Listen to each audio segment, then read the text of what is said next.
If you've got access to the internet, then you know who this guy is.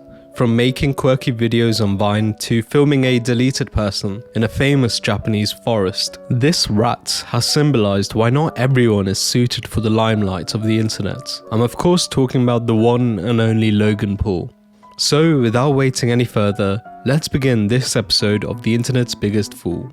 Logan Paul was born on April 1st, 1995. It's like God decided this guy would be a joker from day one. Logan was brought up in Ohio. It was during his younger years he pursued fame on Vine, where he gained a lot of success. He would move this momentum from Vine over to YouTube, where through his daily vlogs, he would hit 10 million subscribers in 1 year. Back then, the three popping YouTubers were Ricegum, Logan Paul, and of course his brother Jake. So far in this story, we see a kid from Ohio making a name for himself in LA and building a massive audience of children. So what could go wrong? Well, apparently just one trip to Japan. You see, whilst Logan Paul had all the smarts when it came to growing his brand on social media, the man simply lacked any level of emotional intelligence. As in January 2018, Logan Paul would publish a video where he would explore the well-known Okigahara forest in Japan, a place famous for the number of people that visit there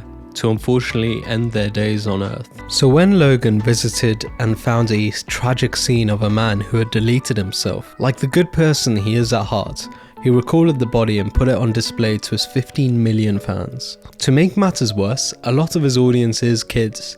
So for him to think that any of this was acceptable on any level is just mind-blowing.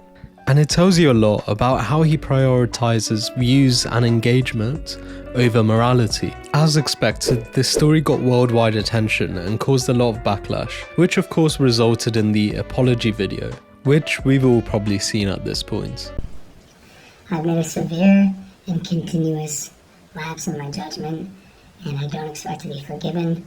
I'm simply here to apologize. Now, from a mistake as big as this, you would think Logan couldn't tarnish his name any further, but you'll be surprised. As after his break from YouTube, Logan would make a comeback video, only to tase a dead rat, which of course caused even more backlash. Get these rats! Get these rats!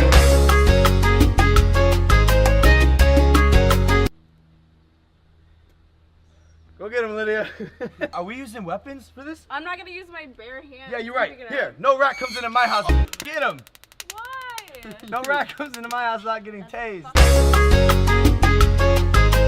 Okay, so the rats are definitely dead. Like at this point, I think a lot of us were asking ourselves whether there was any degenerate behavior this Muppet wouldn't do for clicks. Anyways, after all of that, Logan would then of course be saved through a boxing saga with KSI, and later down the line the two would become bum buddies to create the company Prime Hydration, a hydration company which would mainly target their advertising to kids and their young fan base. Along with this, Logan would also have his Impulsive podcast, where he would host alongside George and his minion Mike. Now, despite the car crash of PR that happened to Logan in 2018, things were looking good. But like the saying, you can't polish a turd, it wouldn't be long before Logan's true nature would be exposed. First, there would be the broken relationship with his brother Jake, where it was becoming more apparent that Logan prioritized profits and gains through his business relationship with KSI over his brother.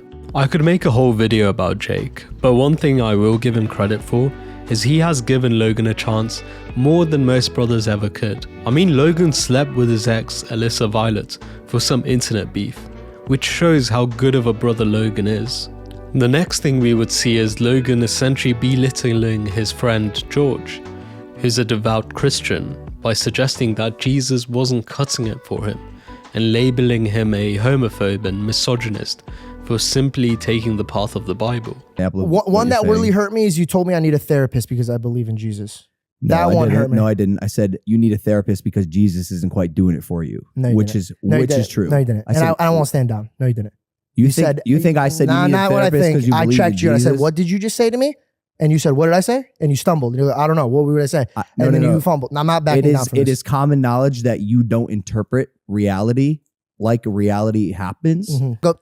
Again, give me some more nourishment. Bro. You hate women, you hate gays, and you're racist. Of course you like Andrew Tate, you fucking scumbag. Now, if Logan cared about his friendship with George, he would have at least had these types of conversations off camera, instead of blatantly insulting George in order to stir up a reaction. Naturally, George departed from the Impulsive podcast, and looking at his recent success, it's clear he made the right choice. So far we've established Logan is an immoral individual who's a bad brother and a bad friend. So what else is missing from this amazing resume? Scam artist, of course. Now, I'm not going to go into extreme detail, but effectively, Logan promoted this crypto scheme he concocted with some dodgy individuals, which resulted in millions being invested by fans. Only problem is the project never came to fruition, and now fans have lost their hard-earned cash. In this situation, you'd think a soon-to-be billionaire like Logan Paul would at least attempt to make things right.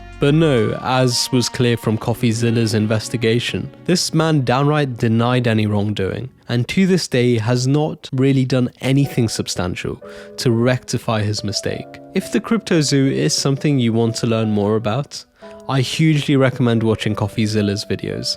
Anyways, at this point you must be sitting there exhausted from all this clownish behavior from Logan. But hey, it doesn't end there, as he's now marrying this girl he probably met during a game of Pass the Parcel. This of course was horribly exposed by Dillon Danis. And the most recent thing was where he effectively tried to clown on Ryan Garcia, saying that Devin Haney was going to kill him, but the joke was on him. I don't recognize this person. Yeah, me either. That's not the Ryan I know. Yeah, it just sounds like you're a little upset that he exposed the fact that you're in the Illuminati. That's true, by the way. Which way do you guys see this fight going? He's gonna get floored, bro. Devin Haney, 7th round stoppage. Devin Haney's damn near unbeatable right now. All right, so he gets floored in this fight, then what does it look like for him moving forward? Ryan is good enough to be at a certain skill level, and regardless, his name is going to be massive. So I'm not even thinking about boxing. I'm concerned about his life. What does a loss on a scale as big as the one he's currently on do to someone when you're already clearly not mentally well? I'm like genuinely concerned about him. Yeah.